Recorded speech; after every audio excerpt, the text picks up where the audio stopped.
Assalamualaikum warahmatullahi wabarakatuh. Perkenalkan, nama saya Bajek Kumail El Shihab dari kelas 10 Riset akan menjelaskan tentang proses turunnya Al-Quran. Proses turunnya Al-Quran terdiri dari 7 cara, yaitu melalui mimpi, dihembuskan dalam jiwa seperti bunyi gemerincing, malaikat menampakkan dirinya dengan 600 sayap, malaikat Jibril menampakkan dirinya dengan wujud aslinya, dan yang terakhir adalah Allah Subhanahu wa Ta'ala berbicara dengan Nabi Muhammad dari balik hijab. Berdasarkan penjelasan tersebut, malaikat Jibril alaihissalam turun membawa wahyu kepada Nabi Muhammad sallallahu alaihi wasallam dengan 3 cara, yaitu menampakkan wujud aslinya, muncul di hadapan Nabi Muhammad dalam rupa aslinya berwujud cahaya yang mempunyai 600 sayap. Yang kedua adalah menyamar sebagai seorang laki-laki, muncul dalam wujud seorang laki-laki yang menyampaikan wahyu kepada Nabi Muhammad. Pernah suatu saat malaikat Jibril datang kepada Nabi Muhammad dengan menyerupai Dihyah ibnu Khalifah. C. Tidak tampak, hanya terdapat suara gemerincing seperti lonceng. Malaikat tidak menampakkan wujudnya, tetapi hanya memberikannya di dalam hati, dan Nabi Muhammad dalam keadaan sedang dalam perjumpaan dengan malaikat yang bersifat rohani, sehingga keadaan Nabi tidak seperti kegiatan manusia pada umumnya. Para ulama berbeda pendapat, yaitu pendapat pertama bahwa apa yang diturunkan tersebut berisi lafal dan makna.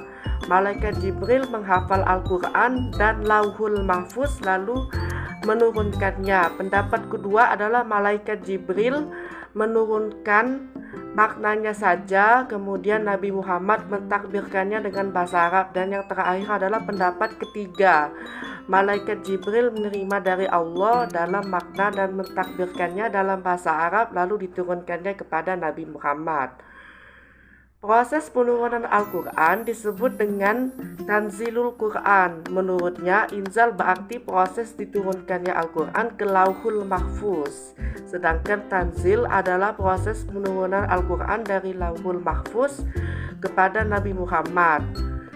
Terdapat 3 perbedaan pendapat dalam menjelaskan proses penurunan Al-Quran adalah sebagai berikut. Yang pertama adalah pendapat pertama, yaitu ulama bersepakat bahwa proses penurunan Al-Quran terjadi pada diturunkannya ke dalam langit dunia secara sekaligus, lalu diturunkan kepada Muhammad secara berangsur-angsur.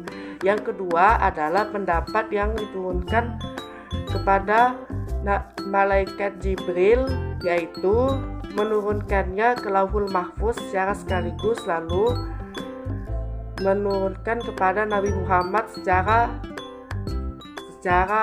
berangsur-angsur. Yang ketiga adalah pendapat Nabi Muhammad dengan ulama, yaitu diturunkannya Al-Quran dari Baitul Izzah lalu diturunkannya kepada Nabi Muhammad secara sekaligus. Pendapat yang paling terkenal adalah pendapat yang pertama, yaitu malaikat Jibril menurunkannya dari Lauhul Mahfuz ke langit dunia secara sekaligus lalu diturunkannya kepada Nabi Muhammad secara mutawatir atau berangsur-angsur.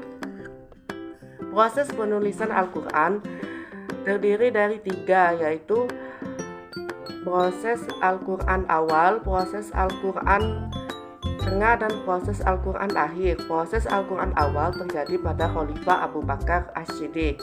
Khalifah Abu Bakar yaitu pada saat itu membuat panitia pengumpulan Al-Quran yang terdiri dari Zaid bin Sabit sebagai ketuanya.